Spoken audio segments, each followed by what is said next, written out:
I've been using this iPhone SE 2020 as my primary phone since it launched about 2 months ago, and I thought it would be the best way to get a feel of what a $400 iPhone feels like versus the $1,100 iPhone 11 Pro Max that I was using prior to this. I want to talk about all of the things that impressed me about the iPhone SE and one major downfall that made me regret the switch and why I'm so glad to be back on this. Let's get right into it. Okay, so the biggest thing that I had to get used to is the size of the phone and the size of the display. It's refreshing in a way because it's so much lighter and more compact in your pocket, but I find the screen to be a little too small for my liking. Now, if you're coming from an iPhone 8, this is exactly what you're used to, and after I used it for a couple of days, I got used to it. But this thick forehead and chin combo is really showing its age, but definitely gets the job done.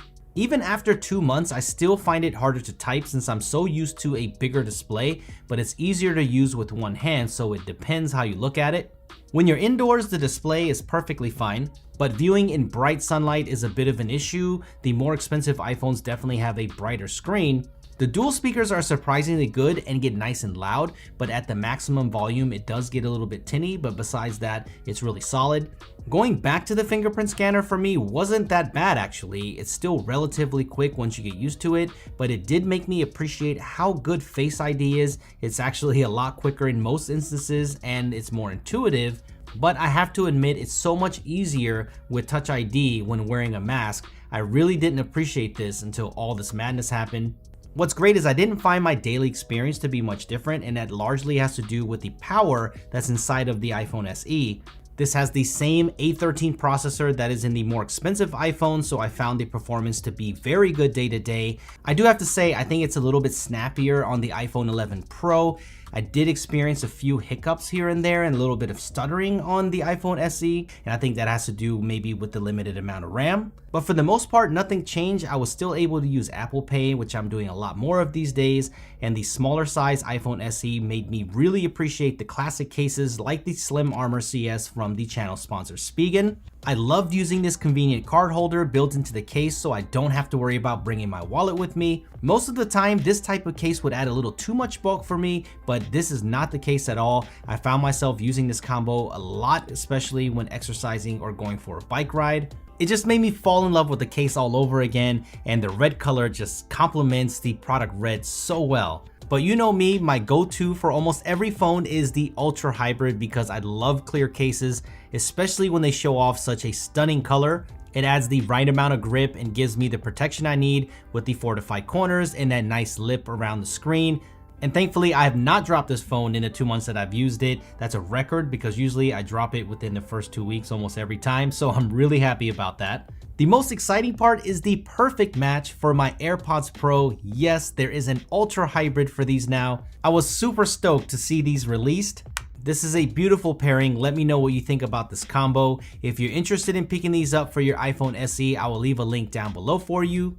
Right now, I'm using the Neo Hybrid. This was my go-to case back in the day. I don't know if you remember the ones a while ago with the metal frames. Those were my absolute favorites. I love the texture clash with the grip, but the smooth corners, this red pops. I really dig it. So follow me on social and I'll let you know how these cases hold up over time. But so far, so good.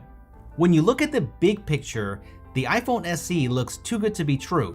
You get the same power inside as the bigger and more expensive phone, great build quality with nice materials like you would expect on an Apple device, IP68 water resistance, a solid camera on the back with the best 4K video on the market. That is a lot for a $400 phone, so what are you really sacrificing when you're using the cheaper iPhone? So let's talk about the things that I miss the most about going from the best that Apple has to offer to the best value that they have. I have to admit I missed having the extra lenses on the back, especially the wide angle. Sometimes I just wanted that wider field of view, or I wanted that extra reach with the 2x, and I really found myself missing it. The digital zoom just isn't great, but I guess that if you're used to just one camera, then you'll never know what you're missing because you never had those cameras, so I guess this complaint is moot. I am going to say that there's only one camera on the back, but it's a damn good one, and I think most people will be very happy with it. The images are full of dynamic range with Smart HDR. You even get portrait mode with just one lens, even though it's limited to just people, but at least you get that option. and you get pretty much the best 4K video that you get on a smartphone still, with up to 4K 60 frames per second, which is great, but you do lose that extended dynamic range, where on the more expensive iPhones, they have that, but I'm betting a lot of you will not care in this price point. If you're wondering how the latest SE compares to the iPhone 8 in photos, I did a full camera comparison between the two, so make sure you watch that. It really shows how much the processor and image processing makes a difference, since the camera is basically the same hardware as the iPhone 8.